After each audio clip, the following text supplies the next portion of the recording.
Hello beloved, and welcome back to my channel. My name is Donia, aka Donia the Light, and I am a self-love coach for Black women. Today's video will be primarily focused on motherhood. I'm currently 6.5 weeks postpartum with my second child, and there are so many things that we don't talk about as a community, as a society, etc. when it comes to women, babies, pregnancy, postpartum, etc. If you haven't already, I would definitely appreciate a like, a comment, a subscription. It's all completely free and it really helps support my channel. Thank you in advance. One very, very large thing that I want all new moms to know is that you now have to become as flexible as humanly possible. And it's going to feel like your baby is bossing you around, but in reality, neither one of us or neither one of you are in control. We have this very, very strong narrative that as soon as your baby is born, you have to begin sleep training your baby. You have to begin doing all of these things to help your baby get on your schedule. When the reality is, this tiny human just made its way into the world. Birth by itself is a traumatic experience for you and your body and for your baby. As healing and amazing as my birth process was, my pregnancy, I had a water birth with no medication. I got to my birth center at 10:30 p.m., had my son at 1:30 a.m. It was beautiful. Everything was wonderful. I was completely stress-free. It was amazing. But my body still has to recover. Even though mentally I have felt and feel amazing, my body still needs to recover from creating a human, delivering that human, and now repairing what was done and what has happened in my body from that process. And that's okay. Oh, Bubby, I thought you were sleeping. The baby being delivered, that process by itself is traumatic for the baby. You know, being passed through the birth canal, that's traumatic, that's difficult. They have to be flexible, they have to move, they have to adjust, and all of these things have to happen in order for them to be delivered successfully. I really want new moms to completely understand. It's very, very fatiguing to be on all the time, because regardless of how great your baby is, regardless of how, they're not fussy, they burp every time right after they nurse, they don't have colic, they don't have any of those other baby struggles that we, have trouble with because babies can't clearly communicate. You have to be on all the time. You have to be aware. You have to be listening. You have to be alert at all times. 24/7, even while you're sleeping, there has to be a small part of you that's still on. And that is exhausting. People are going to try and push you to go back to work. People are going to try and push you to get your pre-pregnancy body back.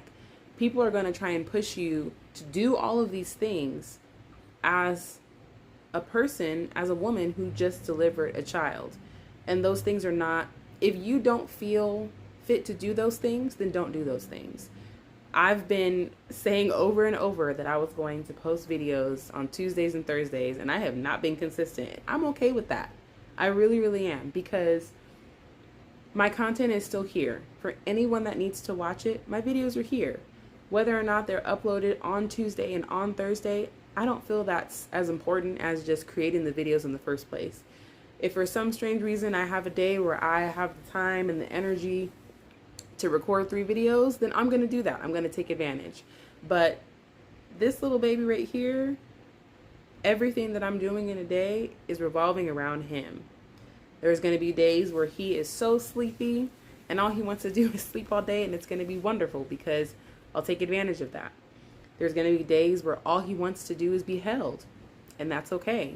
Neither one of those things makes him a bad baby. Neither one of those things, me holding him all day doesn't make him spoiled. I mean, there's just so many things that we have to dispel when it comes to babies and motherhood. First of all, babies were meant to be held. They're supposed to be nurtured. This is what makes them feel safe, being held. This is it. And you can clearly see a difference when your baby is laying down versus when you're holding them. There's a difference in their temperament. There's a difference in their demeanor. There might even be a difference in their temperature. Maybe they were just cold. But especially in the Black community, we're constantly being told, if you hold that baby, you're going to spoil that baby. If you pick up that baby every time they cry, you're teaching that baby that every time they cry, you're going to come pick them up. No, that's not what you're teaching the baby. You're teaching the baby that you are working to tend to their needs. You're teaching the baby that you are working to learn what they're trying to communicate to you. My husband and I have a very, very good sense of what Cairo needs when he fusses, based on the time of day, based on the way that he fusses, based on what's going on around us. Why? Because we tend to him. We observe him. We listen. When he fusses, we attend to him. We don't just leave him. There may be times in which, I put him in a swing and he fusses a little bit. I may give him a little time to settle and he may fall asleep. But there are no situations in which we're letting him fuss and cry and scream for 10, 15, 20 minutes, letting him self-soothe. No. And there are actual scientific studies that have studied this. This isn't just like some feeling that you get because you're a mother, or something that we're saying because, we're pacifists or something. There are scientific studies that talk about the importance of physical contact and touch and tending to your baby. And not just when they're an infant, not just when they're a toddler, not just when they're a child, but all the way into, adolescence. Touch is healing. Touch is very, very healing. I'm going off on a tangent. But this totally relates to what new moms need to know. New moms need to know to trust themselves. You need to know as a new mother to trust yourself, trust your mind, trust your body.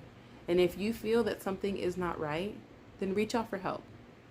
Postpartum anxiety and depression are very, very real. And if you have feelings of, resentment towards your baby, or you just don't feel good, if you just don't feel good about yourself, if you just don't feel that you can get to a level each day in which you're even, either you feel like you're too high or too low, or maybe you're too low too long, or anything like that, reach out, please. And if someone specifically needs resources, comment below and I will find them for you. I absolutely will find them for you, because there's no reason why any woman, any person excuse me, should experience any form of depression and have to go through that alone. You just shouldn't. It's just not. But as much as our society places, a very, very high level of importance on getting back into the workplace and not letting your coworkers down, I really want to remind you that the most important person in your life is you. So mom, eat whatever it is that you want to eat. Yes, it's important that you eat a nutritious meal, or that you eat nutritious food, period. And that's for every stage of your life, whether it be you're pregnant, not pregnant, postpartum, etc. But if you're craving Pop-Tarts, and now I'm talking to myself, you better eat them damn Pop-Tarts. Eat them. Because food is heavily associated with our mental state. And if that's just something that's going to be a little bit of a pick-me-up because you had a long night, eat the Pop-Tart, babe. Please. Go get the coffee. You know what I mean? Eat the popcorn. Eat whatever. As I mentioned, it's very important, of course, to drink a lot of water, to eat nutritiously, whether you're breastfeeding or not. It's very important for you to take care of yourself. If you can, spend some time outside in the sunlight. Maybe it's getting someone to drive you down to a park. If you're fresh postpartum and you don't feel comfortable driving, or you've been advised not to drive yet, have someone take you down to a park to just be out, maybe a very secluded park where it's nice and quiet, where you can sit under a shaded tree and just be and exist, And as early on as you possibly can, new mama,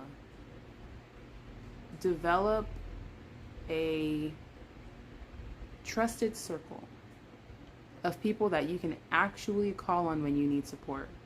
When you need someone to come over and help you do laundry, or just do laundry for you. When you need someone to come over and bring you a meal or cook you a meal.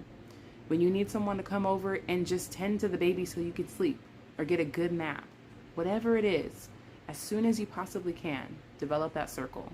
Communicate to the people around you, I really trust you, I appreciate you, and I would like to know if I could count on you to be a part of this circle. Because there are going to be people who say, anytime you need anything, just let me know. And then you reach out to them for that favor and they let you down. It's going to happen.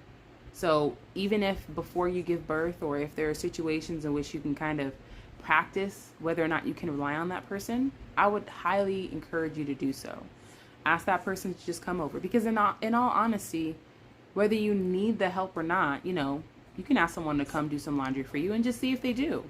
It's not so much about whether you need them to or not, but maybe while they're doing laundry, you could vacuum the living room, whatever.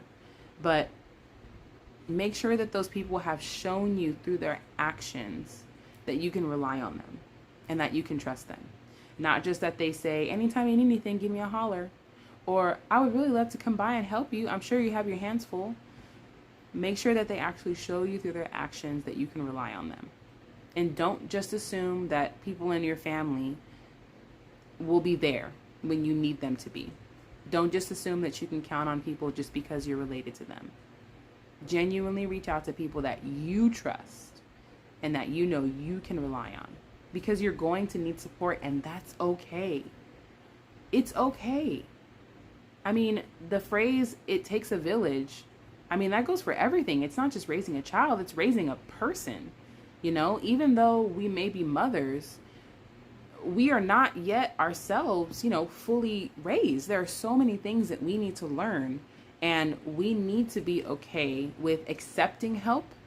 As Black women, we really need to be okay with accepting help, and we need to be okay with asking for help. The best way to get okay with that is to practice. So do so before you really need it. Do so before you haven't gone 3 days without really getting a night's sleep. Do so before you haven't, eaten all the food in your fridge and now you're just down to like crackers and peanut butter and jelly. Practice asking for help, in the beginning of your pregnancy. It was so difficult for me, especially when it came to like picking stuff up. Oh my gosh. And then I got to a point where I would walk in somewhere like to my mom's house, and my sister-in-law would say, hey, do you need some help with that? And I'd say yes. I just actually said yes. And now I'm kind of reverting a little bit because baby boy is here. But I'm practicing, saying out loud and asking out loud when I need help, when I need support. In addition to doing that, I also really want to encourage you to practice saying out loud, thank you, and that you appreciate people. It could be a stranger, thank you for holding the door open for me. I really appreciate it. Whether baby is with you or not. Thank you for whatever, taking me out to lunch. Thank you for going on a lunch date with me. Thank you for cooking dinner tonight, to your husband or partner, whoever. Just practice saying those things out loud, because it's important that the people around you that you appreciate know that you appreciate them. It's really, really important that they know that.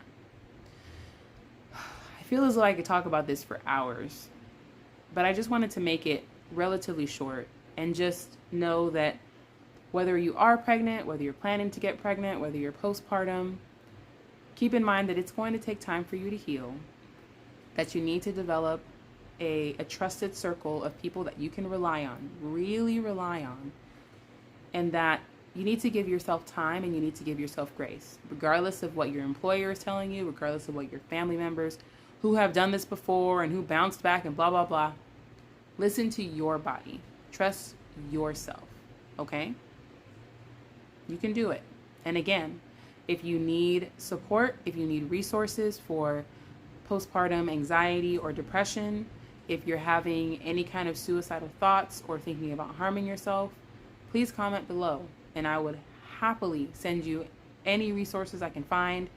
We can hop on the phone, we can video chat, we can text, whatever it is. I am happy, genuinely happy to communicate and converse with you. As always, my love, if you appreciate this video, if you resonated with it at all, I would deeply appreciate a like, a comment, or a subscription. Again, it's all completely free and it helps support the channel. I hope you have a beautiful day. Excuse me. And I can't wait to speak to you next time. Peace.